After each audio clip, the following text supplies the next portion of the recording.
the Palace of Versailles, members of both houses of the French Parliament elected the first president of the Fourth Republic. Recently fancied for the honor himself, Edouard Herriot was an early arrival. A pre-war Prime Minister, Monsieur Daladier, was followed by the Communist leader, Maurice Torre. Algerians and colored delegates from French Equatorial Africa were a reminder that France is a considerable colonial power. Then came Paul Reynaud, Premier at the fall of France. Monsieur Blum had announced that he would resign his office as soon as the president was chosen.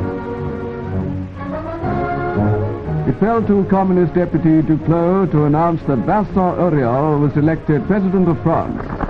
Leon Blum was the first to congratulate the veteran socialist on his election. Monsieur Auriol secured more than twice as many votes as his nearest rival, the MRP candidate Champetier de Rive.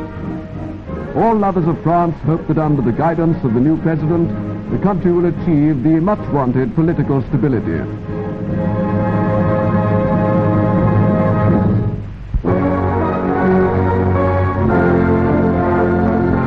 The southeast London suburb will lose its private zoo, known as Noah's Ark Garden, unless the Lewisham Borough Council withdraws its notice to quit. Large sums have been collected there for charity since the proprietor, Mr. E.J. Cole, set out to make the place a killer's paradise. The birds and animals are well kept.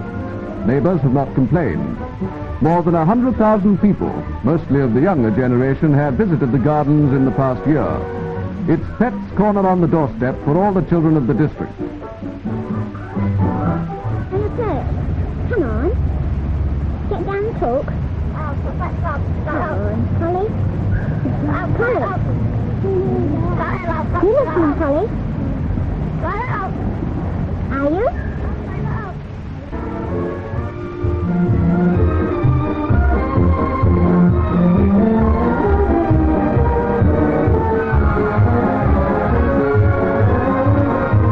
On Saturday, the big day, there's always a get-together with the animals, which enjoy themselves just as much as the visitors.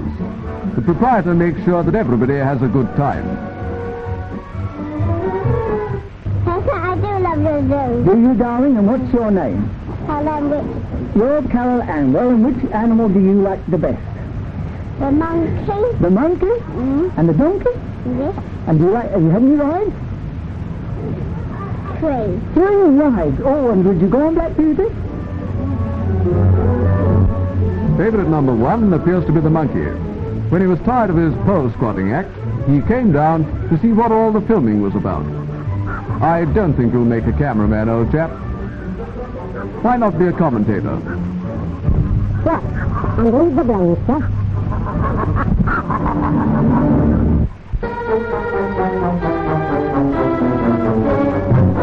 The Saar Valley is once again in the spotlight of world affairs. Only 30 miles by 16, the historic basin contains some of the richest coal deposits on Earth. France needs that coal. Erecting customs barriers at every entrance to the valley, the French have sealed it off from the rest of Germany. 12,000 guards scrutinize everyone going in or out.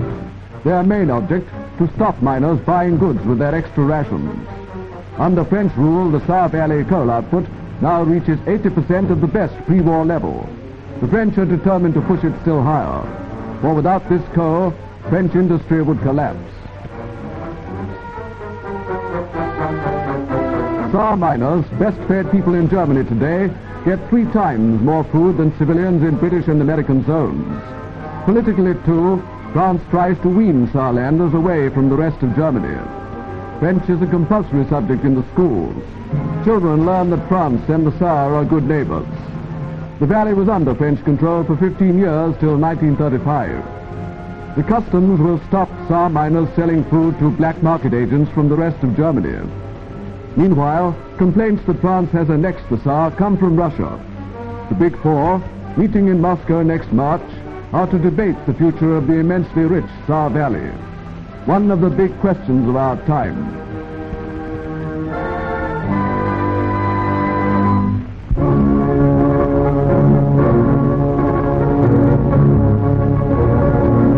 British men and women who fought for the liberation of France were honored at an investiture in London by Monsieur Massily, the French ambassador. Over 100 members of all 3 services were decorated, including Air Chief Marshal Barrett, who was made a Grand Officer of the Legion of Honor.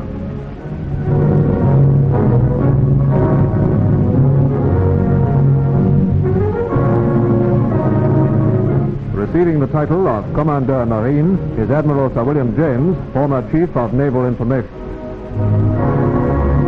A similar honor went to that hero of the Arctic waters and C&C of the British Pacific Fleet, Admiral Lord Fraser of the North Cape.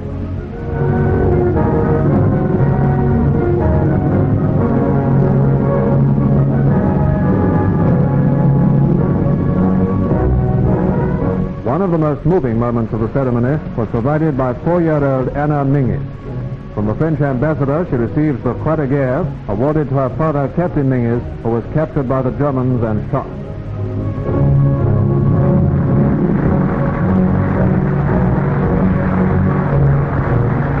For Group Captain Bader, who fought so many battles over French territory, the Legion of Honor for service to France.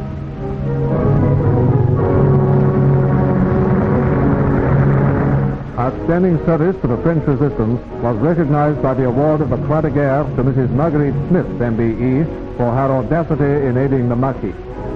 A well-deserved honor for a heroine of the underground army whose work for liberation France will never forget.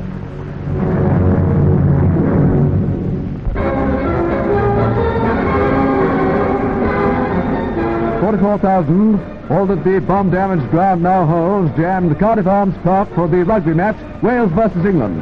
Wales kicked off, and the first full international since 1939 was in full swing. Vigor was more in evidence than skill.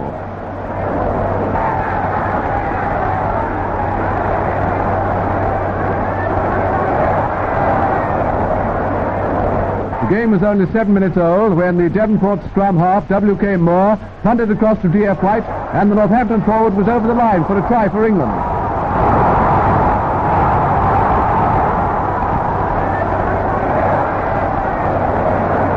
From that easy angle, full-back Gray had no difficulty in converting. For the next 20 minutes, it was a ding-dong struggle with neither side able to score. Wales did a lot of the pressing.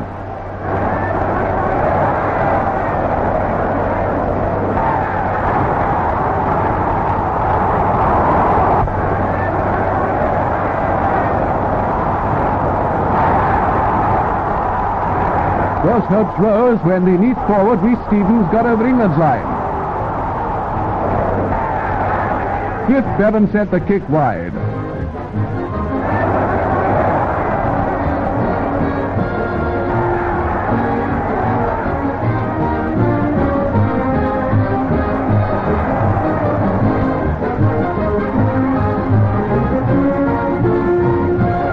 England led 5-3 when they kicked off for the second half.